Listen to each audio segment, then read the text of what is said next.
നമ്മുടെ ക്ലിനിക്കിൽ വരുന്ന ഒരുപാട് പേഷ്യൻസ് പറയുന്ന ഒരു കംപ്ലൈൻ്റ് ആണ് വായിൽ പുണ്ണ് എന്ന് പറയുന്നത്. ഈ വായിൽ പുണ്ണ് കാരണം അവർക്ക് വെള്ളം പോലും കുടിക്കാൻ പറ്റുന്നില്ല, ഒരുപാട് ദിവസം ഭക്ഷണം കഴിക്കാൻ പറ്റുന്നില്ല. ഇങ്ങനെയുള്ള കംപ്ലൈൻറ്റ്സ് കാരണം ഇവർ രണ്ടോ അതിലധികം ദിവസമൊക്കെ ടാബ്ലറ്റ് എടുത്ത് ഈ വേദനയൊക്കെ കുറച്ചതിന് ശേഷം വീണ്ടും ഇത് വരുമ്പോഴാണ് നമ്മുടെ അടുത്തേക്ക് വന്നിട്ടുള്ളത്. നമ്മളിവിടെ എന്താണ് ഇത് പൂർണ്ണമായി മാറാനായിട്ട് ചെയ്യിപ്പിക്കുന്നത് എന്നാണ് ഞാൻ ഈ വീഡിയോയിലൂടെ നിങ്ങൾക്ക് കൺവേ ചെയ്യുന്നത്, പറഞ്ഞു തരുന്നത്. ഞാൻ doctor Amina, medical officer, Prana natural centre.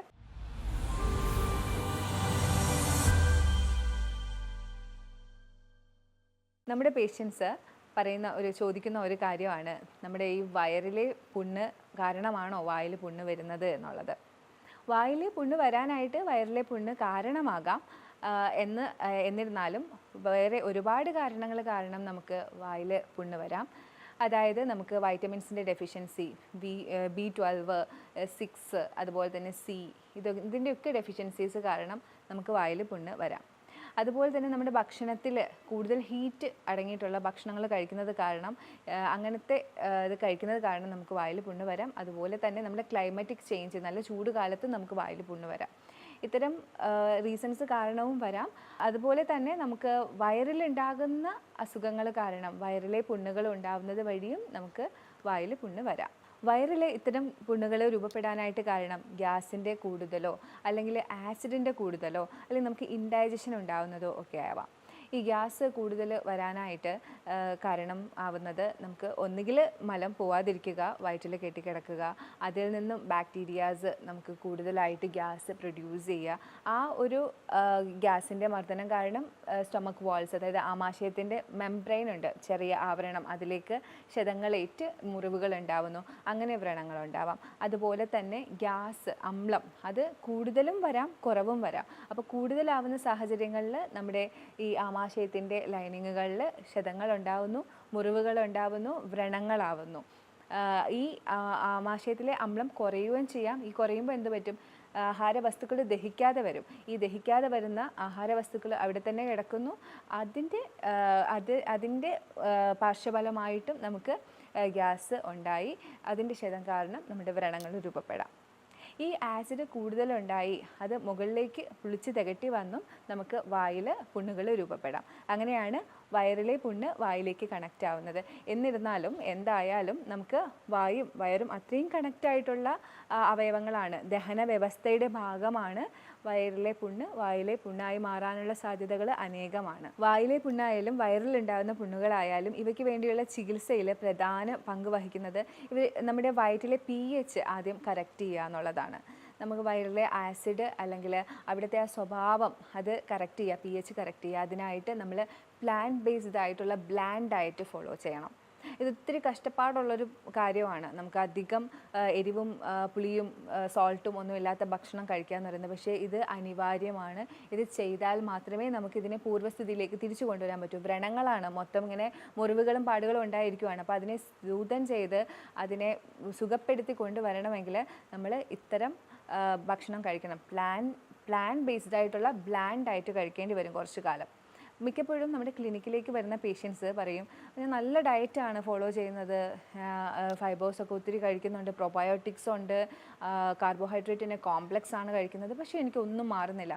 ഞാൻ ചോദിക്കുന്നൊരു കാര്യമുണ്ട്, 3 വർഷം മുമ്പ് അല്ലെങ്കിൽ 5 വർഷം മുമ്പ് നിങ്ങൾ എങ്ങനെയാണ് ഭക്ഷണം കഴിച്ചിരുന്നത്? അപ്പോൾ അവർ പറയും, 5 വർഷം മുമ്പ് ഒത്തിരി കഷ്ടപ്പാടായിരുന്നു, അന്ന് എനിക്ക് ഒത്തിരി തിരക്കായിരുന്നു, അപ്പോൾ ഞാൻ കുറച്ച് ശ്രദ്ധിക്കാതെയൊക്കെ ആയിരുന്നു ഭക്ഷണം കഴിച്ചിരുന്നത്, ഇങ്ങനെയൊന്നും അല്ല. അപ്പോൾ ഇത്രയും കാലം കഴിച്ചിരുന്ന അതിൻ്റെ ഒരു ആഫ്റ്റർ എഫക്റ്റ് ആയിട്ട്, നിങ്ങളുടെ ജീവിതശൈലിയിലുണ്ടായിരുന്ന ആഫ്റ്റർ എഫക്റ്റ് ആയിട്ടാണ് ഇപ്പോൾ ഒരു ഇത് വന്നിരിക്കുന്നത്. ഇവിടെയും നിങ്ങൾ ക്ഷമയോടുകൂടി ഒരുപാട് എഫേർട്ട് ഇട്ട് തന്നെ ആയിരിക്കണം ഇതിനെ നിങ്ങൾ പരിഹരിക്കാനുള്ളത്. അപ്പോൾ ആദ്യത്തെ ഈ സ്റ്റെപ്പ് എന്ന് പറയുന്നത് പ്ലാൻ ബേസ്ഡ് ആയിട്ടുള്ള ബ്ലാൻഡ് ഡയറ്റ് ആയിരിക്കണം നിങ്ങൾ കഴിക്കാനായിട്ട്. അതൊരു 10-15 ദിവസമൊക്കെ ആയിരിക്കും അങ്ങനെ ഒരു ഡയറ്റ് നിങ്ങൾ ഫോളോ ചെയ്യേണ്ടിയുള്ളത്. ഞാൻ നേരത്തെ പറഞ്ഞിരുന്നു, ശരീരത്തിൽ ഹീറ്റ് കൂടുന്നത് കാരണം നമുക്ക് ഇത്തരം വ്രണങ്ങൾ രൂപപ്പെടാമെന്ന്. അങ്ങനെ വ്രണങ്ങൾ ഹീറ്റ് കൂടുന്നത് കാരണം രൂപപ്പെടുന്നത് കൊണ്ട് തന്നെ നമുക്ക് തണുപ്പുള്ള ഭക്ഷണങ്ങൾ ശരീരത്തിലേക്ക് സപ്ലൈ ചെയ്യുന്നത് കാരണം ഇത്തരം വ്രണങ്ങൾ നമുക്ക് കുറഞ്ഞു കിട്ടും. തണുപ്പുള്ള ഭക്ഷണങ്ങളായിട്ടുള്ള തൈര് കഴിക്കുക, കരിക്ക് കുടിക്കുക, പിന്നെ ഫ്രൂട്ട്സ്, ആൽക്കലിക് വെജിറ്റബിൾസിൻ്റെ ഫ്രൂട്ട്സ്, ജ്യൂസ് ഒക്കെ കഴിക്കുന്നതിലൂടെ നമുക്ക് വയറിനെ തണുപ്പിക്കാനും അതിനോടനുബന്ധിച്ച് നമുക്ക് വ്രണങ്ങളെ കുറച്ചെടുക്കാനും പറ്റും. പിന്നെ കുറച്ച് ആപ്ലിക്കേഷനൊക്കെ ഉണ്ട് തണുപ്പിക്കാനായിട്ടുള്ള, അതൊക്കെ ഞാൻ വരുന്ന ഇതിൽ പറയുന്നതായിരിക്കും. നല്ല ബാക്ടീരിയകളുടെ അഭാവം മൂലം നമുക്ക് ഇത്തരം വ്രണങ്ങൾ രൂപപ്പെടാം. അങ്ങനത്തെ സാഹചര്യങ്ങളിൽ നമ്മൾ നല്ല ബാക്ടീരിയകളെ സപ്ലൈ ചെയ്യണം. അപ്പോൾ അങ്ങനെ വരുമ്പോൾ നമ്മൾ പ്രോബയോട്ടിക്സ്, എല്ലാവർക്കും കേട്ട് സുപരിചിതമായിട്ടുള്ളൊരു കാര്യമാണ് ഈ പ്രോബയോട്ടിക്സ് എന്ന് പറയുന്നത്. ഒരുപാട് സ്റ്റഡീസ് നടക്കുന്നതാണ്. അപ്പോൾ പ്രോബയോട്ടിക്സിൻ്റെ സപ്ലൈ ചെയ്യുന്നത് നമുക്ക് പഴങ്കഞ്ഞിയിലൂടെയോ തൈരിലൂടെയോ അല്ലെങ്കിൽ ഫെർമെൻറ്റ് ചെയ്ത ഫ്രൂട്ട് വെജിറ്റബിൾ അതിലൂടെയോ അല്ലെങ്കിൽ നമുക്ക് അലോവേര ഫെർമെൻ്റ് ഒക്കെ ഇപ്പോൾ മേടിക്കാൻ കിട്ടും. അങ്ങനെയൊക്കെ നിങ്ങൾക്ക് പ്രോബയോട്ടിക്സ് നിങ്ങൾക്ക് സപ്ലൈ ചെയ്ത് കൊടുക്കാം. അല്ലാതെ സപ്ലിമെൻറ്റ്സും ഇന്ന് വിപണിയിൽ അവൈലബിൾ ആണ്. അങ്ങനെ എന്ത് ആയാലും നിങ്ങളൊരു വിദഗ്ധമായ ഡോക്ടറിൻ്റെ ഒരു സഹായത്തോടു കൂടി മാത്രം ഇത്തരം കാര്യങ്ങൾ ചെയ്യുക. അപ്പോൾ ഇത്തരം പ്രോബയോട്ടിക്സ് നിങ്ങൾക്ക് സപ്ലൈ ചെയ്ത് കൊടുക്കാവുന്നതാണ്. പിന്നെ ഇത്തരം കണ്ടീഷൻസ് വരുന്ന സമയങ്ങളിൽ നിങ്ങൾക്ക് ചെയ്യാവുന്ന ഒരു കാര്യമാണ് നീം ലീഫ്, വേപ്പിലയും ടെർമറിക്കും പച്ചമഞ്ഞളും അരച്ചിട്ട് ഒരുമിച്ചല്ല, പച്ചമഞ്ഞളിൻ്റെ ഉണ്ടയും നീം ലീഫിൻ്റെ വേപ്പിലയുടെ ഒരു ചെറിയ ഉണ്ടയും ഒക്കെ നിങ്ങൾ കയ്യിൽ കരുതി അത് രാവിലെ കഴിക്കുക. രാവിലെ വെറും വയറ്റിൽ. ഇത് നിങ്ങൾക്ക് വയറ്റിലുള്ള ഈ അണുക്കളെ നശിപ്പിക്കാനും അതുപോലെ തന്നെ നിങ്ങളുടെ മുറിവുകളെ സുഖപ്പെടുത്താനും സഹായിക്കും. അപ്പം ഇതൊരു 10 ദിവസം കഴിച്ചതിന് ശേഷം നിർത്തുക. ഏതൊരു ആയുർവേദ കണ്ടൻറ്റുള്ള മെഡിക്കേറ്റഡ് ആയിട്ടുള്ള ഒരു കാര്യം നിങ്ങൾ കഴിക്കുമ്പോഴും നിങ്ങളൊരു ഗ്യാപ്പ് എടുക്കുക. 10 ദിവസം കഴിച്ചതിന് ശേഷം നിർത്തുക. കാര്യം അല്ലെങ്കിൽ നിങ്ങൾക്ക് ബോഡിയിൽ അതിൻ്റെ കണ്ടൻസ് കൂടുതലായിട്ട് വരും. അപ്പോൾ അങ്ങനെ തന്നെ നിങ്ങൾ ചെയ്യുക. അതുപോലെ തന്നെ നിങ്ങൾക്ക് കഴിക്കാവുന്നതാണ് കറ്റാർ വാഴ. നിങ്ങൾ എല്ലാവരും കേട്ടിട്ടുണ്ടാകും, നമ്മുടെ വീടുകളിലൊക്കെ നട്ട് പിടിപ്പിച്ച് നമ്മൾ വളർത്തുന്ന കറ്റാർ വാഴയുടെ ജ്യൂസ് നിങ്ങൾ കഴിക്കുവാണെങ്കിൽ നിങ്ങൾക്ക് ഈ ഒരു വൂണ്ട് ഹീലിംഗ് പെട്ടെന്ന് നടക്കും. പഠനങ്ങൾ ഒരുപാട് ഉണ്ട് ഇതിൻ്റെ. നമ്മുടെ മുറിവുകൾ പെട്ടെന്ന് തന്നെ സുഖപ്പെടും. അപ്പോൾ കറ്റാർ വാഴ നിങ്ങൾക്ക് ഉപയോഗിക്കാം. അതുപോലെ തന്നെ ഈ കറ്റാർ വാഴ നിങ്ങൾക്ക് മൗത്ത് അൾസേഴ്സിൽ അപ്ലൈ ചെയ്തും കൂടി കൊടുക്കാം കേട്ടോ. വയറിലുള്ള അൾസേഴ്സ് മാറാനായിട്ട് നമ്മൾ കുറച്ചധികം കാര്യങ്ങൾ ശ്രദ്ധിക്കണം. അതിനകത്ത് നമ്മൾ കോംപ്ലക്സ് കാർബോഹൈഡ്രേറ്റ്, നല്ല കാർബോഹൈഡ്രേറ്റ് അടങ്ങിയിട്ടുള്ള ഭക്ഷണങ്ങളായിട്ടുള്ള നവധാന്യങ്ങൾ കൂടുതൽ കഴിക്കുക. അതായത് മില്ലറ്റ്, അതുപോലെ റാഗി, തിന, ഇതൊക്കെ നിങ്ങൾ കൂടുതൽ കഴിക്കുക. ബ്രാനുള്ള നമ്മുടെ ബ്രൗൺ റൈസൊക്കെ കഴിക്കുക. നന്നായി വേവിച്ച് കഴിക്കുക. അതുപോലെ തന്നെ വെള്ളം കണ്ടൻറ്റുള്ള ഗോഡ് വെറൈറ്റീസ് ഓഫ് വെജിറ്റബിൾസ് നന്നായി വേവിച്ച് കഴിക്കുക. ക്യാബേജ് നല്ലതാണ്. കോളിഫ്ലവർ, ബ്രോക്കോളി ഒക്കെ നിങ്ങൾക്ക് വളരെ നല്ലതാണ്. അതുപോലെ തന്നെ നിങ്ങൾ കൂടുതൽ ഫ്ലെവനോയിഡ്സും ആൻറ്റി ഓക്സിഡൻസും അടങ്ങിയിട്ടുള്ള ആപ്പിൾസ്, ബെറീസ് ഒക്കെ കഴിക്കുക. നിങ്ങളെ വയറ്റിനെ സൂതൻ ചെയ്യാനും ഈ മുറിവുകൾ പെട്ടെന്ന് ഉണങ്ങാനും നിങ്ങൾക്ക് സഹായിക്കും. ക്യാരറ്റ് ജ്യൂസ് ഇത്തരം സാഹചര്യങ്ങളിൽ എടുക്കുന്നത് വളരെ നല്ലതാണ്. കാരണം ഇത് സൂതനിങ് എഫക്റ്റ് ഉള്ള ഒരു ജ്യൂസാണ് ഈ ക്യാരറ്റ് ജ്യൂസ് എന്ന് പറയുന്നത്. അപ്പോൾ ഇത്തരം ക്യാരറ്റ് ജ്യൂസ് നിങ്ങൾ കഴിക്കുന്നതിലൂടെ നിങ്ങളുടെ ഈ ആമാശയത്തിൻ്റെ ആവരണം തിരിച്ച് പൂർവ്വസ്ഥിതിയിലേക്ക് വരാനായിട്ട് സഹായിക്കും. അപ്പോൾ അത്തരം ക്യാരറ്റ് ജ്യൂസ് കുടിക്കുന്നത് വളരെ നല്ലതായിരിക്കും. ഇത്തരം വ്രണങ്ങളുള്ള സമയങ്ങളിൽ നിങ്ങൾക്ക് ഹണി യൂസ് ചെയ്യാം. അതുപോലെ തന്നെ ക്യാബേജ് ജ്യൂസിനകത്ത് അടങ്ങിയിരിക്കുന്ന ഫൈബേഴ്സും അതുപോലെ തന്നെ ഇതിന് അണുക്കളെ നശിപ്പിക്കുന്ന പ്രോപ്പർട്ടിയും ഉണ്ട്. അതുകൊണ്ട് തന്നെ നിങ്ങൾക്ക് ക്യാബേജ് ജ്യൂസും വളരെ നല്ലതാണ്. ഇങ്ങനെ വേദനയുള്ള സാഹചര്യങ്ങളിൽ വയറിലെ പുണ്ണും വായിലെ പുണ്ണും ഒക്കെ കാരണം വേദനയുള്ള സാഹചര്യങ്ങളിൽ നിങ്ങൾക്ക് ചെയ്യാൻ പറ്റിയ കുറച്ച് കാര്യങ്ങളാണ് പറയുന്നത്. നിങ്ങൾക്ക് വീട്ടിൽ ആപ്പിൾ സിഡർ വിനെഗർ നിങ്ങൾക്ക് വായിൽ കൊള്ളാം. അതായത് 1 ഗ്ലാസ് വെള്ളത്തിൽ 1 teaspoon apple cider vinegar mix ചെയ്ത് നിങ്ങൾക്ക് വായിൽ കൊള്ളാം. ഒരു 1 മിനിറ്റ് വായിൽ കൊണ്ടതിന് ശേഷം നിങ്ങൾക്ക് പ്ലെയിൻ വാട്ടർ വെച്ച് റിൻസ് ചെയ്യാം. അതുപോലെ തന്നെ ഓയിൽ പുല്ലിംഗ് എന്ന് പറയും. 1 സ്പൂൺ ഓയിൽ വായിലേക്ക് എടുത്ത് അത് നന്നായി ചവയ്ക്കുക. ഒരു മിനിറ്റോ നിങ്ങൾക്ക് പറ്റുന്നത്ര ചവയ്ക്കുക. അതിനുശേഷം സ്പിറ്റ് ചെയ്യുക, ക്ലീൻ ചെയ്യുക. ഇതും നിങ്ങൾക്ക് ചെയ്യാം. അതിനകത്ത് അണുക്കളെ നശിപ്പിക്കാനായിട്ട് ഈ 2 പ്രവൃത്തി നിങ്ങളെ സഹായിക്കും. പിന്നെ അതിനകത്തേക്ക് അപ്ലൈ ചെയ്ത് കൊടുക്കാനായിട്ട് നിങ്ങൾക്ക് കോക്കനട്ട് ഓയിൽ അപ്ലൈ ചെയ്ത് കൊടുക്കാം, ക്ലോവ് ഓയിൽ അപ്ലൈ ചെയ്ത് കൊടുക്കാം. ബ്ലിസ്റ്റേഴ്സിൽ അലോവേരയുടെ ജെല്ല് നിങ്ങൾക്ക് അപ്ലൈ ചെയ്ത് കൊടുക്കാം. വയറിനുണ്ടാകുന്ന വേദനയെ കുറയ്ക്കാനായിട്ട് ഉള്ളൊരു ആപ്ലിക്കേഷനാണ് കോൾഡ് ബാഗ്. നമുക്ക് വയറിലേക്ക് വെച്ച് കൊടുക്കാം. കോൾഡ് ബാഗ് നമുക്ക് വിപണിയിൽ അവൈലബിൾ ആണ്. അതിലേക്ക് ഐസ് ക്യൂബ്സ് ഇട്ട് നമുക്ക് വയറിലേക്ക് വെച്ച് കൊടുക്കാം. ഞാൻ നേരത്തെ പറഞ്ഞിരുന്നു, നമ്മുടെ ഹീറ്റ് കൂടുന്നത് കാരണം നമുക്ക് ഇത്തരം ബ്ലിസ്റ്റേഴ്സ് ഉണ്ടാവാം. വയറിനകത്തും വായ്ക്കകത്തും ഒക്കെ ഉണ്ടാവാം. അപ്പോൾ വയറിനൊരു ആശ്വാസത്തിനായിട്ട് ഇത്തരം കോൾഡ് ബാഗ് വെച്ച് കൊടുക്കുന്നതിലൂടെ നമുക്ക് ഹീറ്റ് കുറയുകയും ചെയ്യും. At the same time blood circulation കൂടും. ബ്ലഡ് സർക്കുലേഷൻ കൂടുമ്പോൾ അവിടത്തേക്കുള്ള കൂടുതൽ രക്താണുക്കൾ വരികയും അവിടുത്തെ ആ മുറിവുകൾ പെട്ടെന്ന് സുഖപ്പെടുകയും ചെയ്യും. അപ്പോൾ ഇത്തരം കോൾഡ് ബാഗ് നിങ്ങൾക്ക് വെച്ച് കൊടുക്കാവുന്നതാണ്. ഈസി ആയിട്ട് വീട്ടിൽ ചെയ്യാൻ പറ്റുന്ന ഒരു ചികിത്സാ രീതിയാണ്. അതുപോലെ തന്നെ നല്ല പെയിൻഫുൾ ആയിട്ടുള്ള സാഹചര്യങ്ങളിൽ നിങ്ങൾക്ക് കോൾഡ് വാട്ടർ സിപ്പ് ചെയ്യാം. നല്ല ഐസ് കോൾഡ് വാട്ടർ നിങ്ങൾക്ക് ഇരുന്ന് പതുക്കെ പതുക്കെ ഒരു 20 മിനിറ്റെങ്കിലും എടുത്ത് വേണം ഇത് സിപ്പ് ചെയ്യാനായിട്ട്. അങ്ങനെ നിങ്ങൾ പതുക്കെ പതുക്കെ സിപ്പ് ചെയ്യുകയാണെങ്കിൽ ആ ഒരു റിഫ്ലെക്സും ആ ഒരു പെയിനും ഒക്കെ കുറയുന്നതായിട്ട് നിങ്ങൾക്ക് ഫീൽ ചെയ്യും. വീട്ടിൽ നമുക്ക് അത്രയും പെയിനുള്ള സാഹചര്യത്തിൽ ഇത്തരം കാര്യങ്ങൾ നിങ്ങൾക്ക് ചെയ്യാം. മഡ് അപ്ലൈ ചെയ്യുന്നത്, അതായത് മണ്ണ് നമ്മൾ വയറിൽ, അത് എവിടെ നിന്നെങ്കിലും എടുക്കുന്ന മണ്ണല്ല, മെഡിക്കേറ്റഡ് ആയിട്ടുള്ള മണ്ണ് അവൈലബിൾ ആണ്. അങ്ങനത്തെ മഡ് നമ്മൾ വയറിലേക്ക് അപ്ലൈ ചെയ്ത് കൊടുക്കുന്നതിലൂടെ ഹീറ്റ് അബ്സോർബ് ആവുകയും അതിലെ മെഡിസിനൽ വാല്യൂസും കാരണങ്ങളും കൊണ്ട് നമുക്ക് അവിടെ ഒരു റിലാക്സേഷൻ കിട്ടുകയും ബ്ലഡ് സർക്കുലേഷൻ ഇമ്പ്രൂവ് ആവുകയും ആ ഒരു വൂണ്ട് ഹീലിംഗ്, അതായത് വ്രണങ്ങളെ പെട്ടെന്ന് സുഖപ്പെടുത്താനായിട്ട് സഹായിക്കുകയും ചെയ്യും. മഡ് ആപ്ലിക്കേഷനിലൂടെയൊക്കെ പെട്ടെന്ന് വൂണ്ട് ഹീലിംഗ് ഉണ്ട്, അതായത് വ്രണങ്ങൾ സുഖപ്പെടുന്നുണ്ടെന്നുള്ള പഠനങ്ങളൊക്കെ ഒരുപാട് നടന്നിട്ടുണ്ട്. അപ്പോൾ ഇത്തരം ആപ്ലിക്കേഷൻസ് നിങ്ങൾക്ക് വീട്ടിലും ചെയ്യാവുന്നതാണ്. അതുപോലെ നിങ്ങൾക്ക് വീട്ടിൽ ചെയ്യാൻ പറ്റിയ വേറൊരു പ്രാക്ടീസാണ് ഹിപ്പ് ബാത്ത്. ഹിപ്പ് ബാത്ത് ടബിലൊക്കെയാണ് നമ്മൾ സാധാരണ ചെയ്യുന്നത്. പക്ഷേ നിങ്ങൾക്ക് വിപണിയിൽ കിട്ടുന്ന തുണി അലക്കാനൊക്കെ ഉപയോഗിക്കുന്ന ടബിലും ഇത്തരം പ്രാക്ടീസ് ചെയ്യാം. ഹിപ്പ് ഭാഗം, അതായത് അരഭാഗം ഫുള്ള് വെള്ളത്തിൽ ഡിപ്പ് ചെയ്തിരിക്കണമെന്ന് മാത്രമേ ഉള്ളൂ.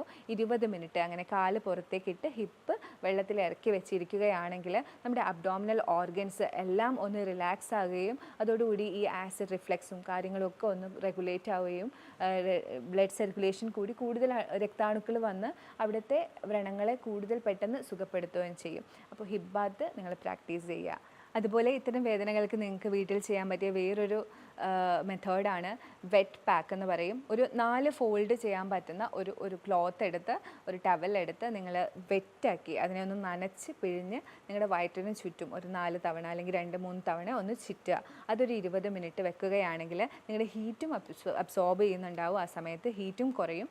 അതുപോലെ തന്നെ നിങ്ങൾക്ക് കൂടുതലായിട്ട് അവിടത്തേക്ക് ബ്ലഡ് സർക്കുലേഷൻ വരികയും രക്താണുക്കൾ കൂടുതൽ വരികയും അവിടുത്തെ അവിടുത്തെ വ്രണങ്ങൾ പെട്ടെന്ന് സുഖപ്പെടുകയും ചെയ്യും. അപ്പോൾ ഈ പറഞ്ഞ കാര്യങ്ങളിൽ ഏതെങ്കിലുമൊക്കെ നിങ്ങൾ ഫോളോ ചെയ്താലും മതിയാകും. വീട്ടിൽ ചെയ്യാൻ പറ്റിയ ചെറിയ കാര്യങ്ങളാണ് ഞാൻ ഇതിനകത്ത് പറഞ്ഞിരിക്കുന്നത്. ഇത്തരം വായിൽ പുണ്ണ് അല്ലെങ്കിൽ വയറിലുണ്ടാകുന്ന പുണ്ണ് സാധാരണമാണോ, ഇത് അപകടകാരിയാണോ, ഇത് ക്യാൻസർ ആണോ എന്നൊക്കെ ഒരുപാട് പേർക്ക് സംശയമുണ്ട്. കാരണം നമ്മൾ പല യൂട്യൂബ് വീഡിയോയിലും കാണാറുണ്ട് ഇത് ക്യാൻസറിൻ്റെ ലക്ഷണമാണ്, വായിൽ പുണ്ണ് ക്യാൻസറിൻ്റെ ലക്ഷണമാണ്, അല്ലെങ്കിൽ കുടലിലുണ്ടാകുന്ന വിട്ടുമാറാത്ത പുണ്ണ് ക്യാൻസറിൻ്റെ ലക്ഷണമാണ്. അപ്പോൾ ഇത് എനിക്കും അതാണോ എന്ന് ഒരുപാട് പേര് സംശയിക്കുന്നുണ്ട്. അപ്പോൾ ഇത്തരം വായിലുണ്ടാകുന്ന പുണ്ണുകൾ ക്യാൻസറിന് കാരണമാകുന്നുണ്ടോ എന്നുള്ള അതിന് എനിക്ക് പറയാനുള്ളത്, സാധാരണയായിട്ട് നമുക്ക് വരുന്ന വായിൽ പുണ്ണ് അല്ലെങ്കിൽ കുടലിൽ പുണ്ണ് ഒക്കെ ഉണ്ട്. അതായത് നമുക്ക് കാലാവസ്ഥ മാറുമ്പോൾ ഒത്തിരി ചൂടാവുമ്പോൾ വരും, നമ്മുടെ ഭക്ഷണക്രമങ്ങൾ തെറ്റുമ്പോഴത്തേക്കും വരും. അത് ഇപ്പോൾ ഒരു ദിവസം ചിക്കൻ കഴിച്ചു, നമുക്ക് ചെറിയ ഇറിറ്റേഷൻസ് അല്ലെങ്കിൽ ടോയ്ലറ്റിൽ പോകുന്നില്ല, പിന്നെ അത് അങ്ങനെ ഉണ്ടാവാം. അല്ലെങ്കിൽ നമ്മൾ ഒരുപാട് നാൾ നന്നായി വെള്ളം കുടിച്ചില്ല, ആ ഒരു സാഹചര്യത്തിൽ നമുക്ക് ചിലപ്പോൾ വായിൽ പുണ്ണുണ്ടാവാം. നല്ല ചൂടുള്ള ക്ലൈമറ്റ് നമുക്ക് വായിൽ പുണ്ണുണ്ടാവാം. അപ്പോൾ ഇത്തരം സാഹചര്യങ്ങൾ അല്ലാതെ വിട്ടുമാറാതെ എപ്പോഴും നിങ്ങൾക്ക് വായിൽ പുണ്ണ് വരുന്നു എന്നുണ്ടെങ്കിൽ അത് നിങ്ങൾ കൃത്യമായി ചെക്കപ്പ് ചെയ്യുക. മാത്രമല്ല ഇങ്ങനത്തെ വായിൽ പുണ്ണ് വന്ന് അതിൽ നിങ്ങൾ വൈറ്റമിൻസ് സപ്ലൈ ചെയ്തു, നിങ്ങൾ ഇപ്പം അണുബാധയായിരുന്നെങ്കിൽ അതിനെ നിങ്ങൾ ക്ലിയർ ചെയ്തു, പ്രോബയോട്ടിക്സ് കൊടുത്തു, ഇതൊന്നും ചെയ്തിട്ട് വിട്ടുമാറാത്ത വായ്പുണ്ണാണ് എന്നുണ്ടെങ്കിൽ കൃത്യമായിട്ടുള്ള ടെസ്റ്റുകൾക്ക് തന്നെ നിങ്ങൾ വിധേയമാകണം. അതിനായിട്ട് colonoscopy, blood studies, stool studies ഒക്കെ ചെയ്താൽ മാത്രമേ ഇത് സാധാരണ അൾസർ ആണോ അതോ ഇതെന്തെങ്കിലും അപകടകാരിയായിട്ടുള്ള അൾസർ ആണോ എന്ന് നമുക്ക് മനസ്സിലാവുള്ളൂ. വായിലെ ആയാലും വയറ്റിലെ ആയാലും അൾസേഴ്സ് നിങ്ങൾ അതിൻ്റെ അടിസ്ഥാന കാരണം കണ്ടെത്തി തന്നെ ചികിത്സിക്കാൻ ശ്രമിക്കുക. എന്തെങ്കിലുമൊക്കെ കൊടുത്ത് അല്ലെങ്കിൽ എന്തെങ്കിലുമൊക്കെ അപ്ലൈ ചെയ്ത് ആയിരിക്കരുത് നിങ്ങളുടെ ചികിത്സാ രീതി. ഇപ്പോൾ വായിലെ പുണ്ണായാലും വയറ്റിലെ പുണ്ണായാലും അത് ഇൻഫെക്ഷൻ കാരണമാകാം, അല്ലെങ്കിൽ ഇൻഡൈജഷൻ കാരണമാകാം, എന്തെങ്കിലുമൊക്കെ അണുബാധ, അല്ലെങ്കിൽ ദഹനക്കേട്, അല്ലെങ്കിൽ വയറ്റിൽ നിന്ന് പോകാത്തത് കാരണം, കൂടുതൽ ആസിഡ് വരുന്നത് കാരണം, നമ്മൾ കഴിക്കുന്ന ഭക്ഷണങ്ങളുടെ ക്രമീകരണങ്ങളുടെ തെറ്റ് കാരണം, അല്ലെങ്കിൽ കൂടുതൽ സ്ട്രെസ് എടുക്കുന്നത് കാരണം, ഇതിൽ ഏതാണ് നിങ്ങളുടെ മൂലകാരണം, നിങ്ങളുടെ അടിസ്ഥാന കാരണം എന്ന് ആദ്യം നിങ്ങൾ കണ്ടുപിടിക്കണം. അതിനെ ആയിരിക്കണം നിങ്ങൾ പരിഹരിക്കേണ്ടത്. ഈ സ്ട്രെസ്സ് എടുക്കുന്നതൊക്കെ കാരണം ഇത്തരം അൾസർ ഉണ്ടാകുന്ന ഒരുപാട് ആളുകളുണ്ട്. ഇതെങ്ങനെ സ്ട്രെസ്സ് എങ്ങനെ അൾസർ ഉണ്ടാക്കും എന്ന് എല്ലാവർക്കും ഒരു സംശയം ഉണ്ടാകും. പക്ഷെ നിങ്ങൾ എല്ലാവരും കേട്ടിട്ടുണ്ടാവും, ഗട്ട് എന്ന് പറയുന്നത് സെക്കൻഡ് ബ്രെയിൻ ആണ്. നമ്മൾ എന്ത് ചിന്തിക്കുന്നുവോ അതുപോലെയാണ് ഗട്ട് പ്രവർത്തിക്കുന്നത്. നിങ്ങൾ മൈൻഡ് അപ്സെറ്റ് ആണെങ്കിൽ നിങ്ങളുടെ ഗട്ട് നന്നായി പ്രവർത്തിക്കില്ല. അപ്പോൾ അതാണ് ഗട്ടും ബ്രെയിനും തമ്മിലുള്ള കണക്ഷൻ.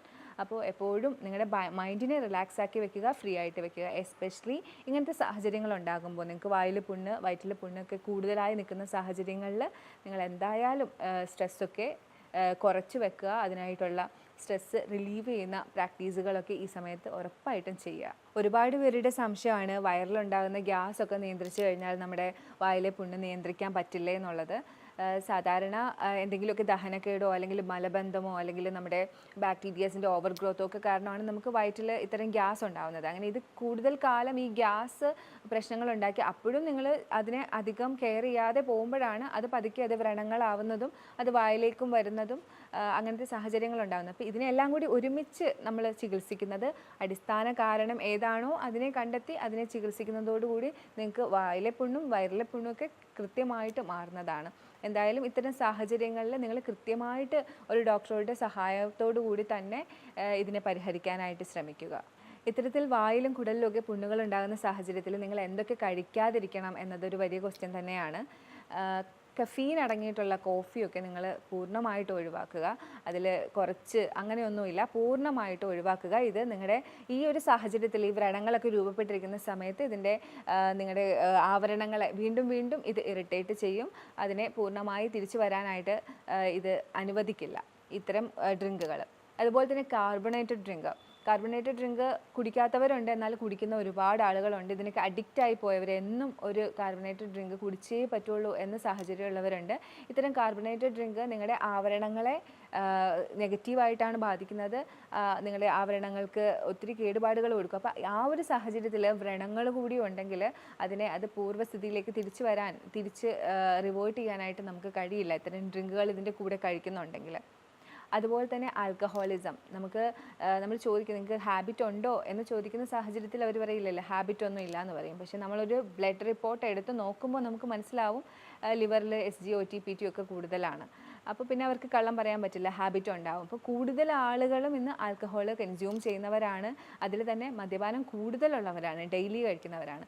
അത്തരം മദ്യപാന ശീലം ഉള്ളവരാണ് എങ്കിൽ അൾസറുള്ള സാഹചര്യങ്ങളിൽ കംപ്ലീറ്റ് ആയിട്ട് ഒഴിവാക്കുക. അതിൽ കുറച്ചെടുക്കാം എന്നുള്ള ഒരു കാര്യമേ ഇല്ല. നിങ്ങൾ കംപ്ലീറ്റ് ആയിട്ട് തന്നെ ഒഴിവാക്കേണ്ടി വരും. അതുപോലെ തന്നെ ഒരുപാട് എരിവും പുളിയും ഇല്ലാതെ ഭക്ഷണം കഴിക്കാൻ പറ്റാത്തവരുണ്ട്. അതിൻ്റെ അമിത ഉപയോഗം കാരണമാണ് ഇത്തരം സാഹചര്യങ്ങളിലേക്ക് എത്തിയത്. അപ്പോൾ ഞാൻ നേരത്തെ പറഞ്ഞിരുന്നു, ഇത്തരം സാഹചര്യങ്ങൾ നിങ്ങൾ പ്ലാന്റ് ബേസ്ഡ് ആയിട്ടുള്ള ബ്ലാൻഡ് ഡയറ്റാണ് കഴിക്കേണ്ടത്. അപ്പോൾ അതിനകത്ത് നിങ്ങൾക്ക് എരിവില്ല, പുളിയില്ല, ഉപ്പില്ല, ആ ഒരു ഡയറ്റ് ഫോളോ ചെയ്യുന്ന സമയത്ത് നിങ്ങൾ ഇത്തരം എരിവും പുളിയും അതിൻ്റെ കൂടെ ഒരു മുളക് വേണം. ഇവിടുത്തെ പേഷ്യൻസ് ചോദിക്കാറുണ്ട് ഒരു മുളക് വേണം അതിൻ്റെ കൂടെ, അല്ലെങ്കിൽ ഇച്ചിരി ഉപ്പ് വേണം. അപ്പോൾ നമ്മൾ കുറച്ചളവിൽ നമ്മൾ പിങ്ക് സോൾട്ട് കൊടുക്കും. പക്ഷേ നിങ്ങൾ അത്തരം ഒരു പ്രവൃത്തി അതിനിടയിൽ ചെയ്യാതിരിക്കുക ഇത്തരം വ്രണങ്ങളുള്ള സമയത്ത് പ്രത്യേകിച്ച്. ഇനി പറയാനുള്ളത് ഡീപ്പ് ഫ്രൈഡ് ആയിട്ടുള്ള, നമ്മൾ കേരളത്തിൽ മുഖ്യമായിട്ട് നമ്മൾ കടികളെന്ന് പറയും എണ്ണപ്പലഹാരങ്ങൾ. അപ്പോൾ അത്തരം എണ്ണപ്പലഹാരങ്ങൾ എണ്ണയിൽ മുക്കി വറുത്തെടുത്ത പരിപ്പ് വട, ഉഴുന്നുവട പോലുള്ള പലഹാരങ്ങൾ നിങ്ങൾ ഈ സമയങ്ങളിൽ പൂർണ്ണമായിട്ട് ഒഴിവാക്കുക. കാരണം അതിനകത്ത് അത്രയും ഓയിലുണ്ട്. അത് എന്ത് ഓയിലാണെന്ന് നമുക്കറിയില്ല. എപ്പോഴും അതൊരു റിഫൈൻ ഓയിലായിരിക്കും. അപ്പോൾ ഈ ഒരു സാഹചര്യത്തിൽ നിങ്ങൾ അതിനടുത്തേക്ക് പോവുകയേ ചെയ്യരുത്. ഇനി പറയാനുള്ളത് സിട്രസ് ഫ്രൂട്ട്സ് അല്ലെങ്കിൽ സിട്രസ് അടങ്ങിയിട്ടുള്ള, അതായത് നമ്മുടെ നാരങ്ങ, ഓറഞ്ച്, മുസമ്പി, അതുപോലെ തന്നെ ടൊമാറ്റോ, ഈ വക സാധനങ്ങൾ അധികം കഴിക്കാതിരിക്കുക. ഇത്തരം സാഹചര്യങ്ങൾ നിങ്ങൾക്ക് വ്രണങ്ങളുള്ള സാഹചര്യത്തിൽ ഒഴിവാക്കുക തന്നെ ചെയ്യുക. വയറിലുണ്ടാകുന്ന പുണ്ണുകളാണോ വായ്നാറ്റത്തിന് കാരണം എന്നുള്ളൊരു ചോദ്യം എപ്പോഴും വരാറുണ്ട്. വായ്നാറ്റം വയറിലുണ്ടാകുന്ന പുണ്ണുകൾ കാരണം വരാം. പക്ഷേ എല്ലാ സാഹചര്യത്തിലും അത് വയറിലെ പുണ്ണ് കാരണം മാത്രമായിരിക്കില്ല.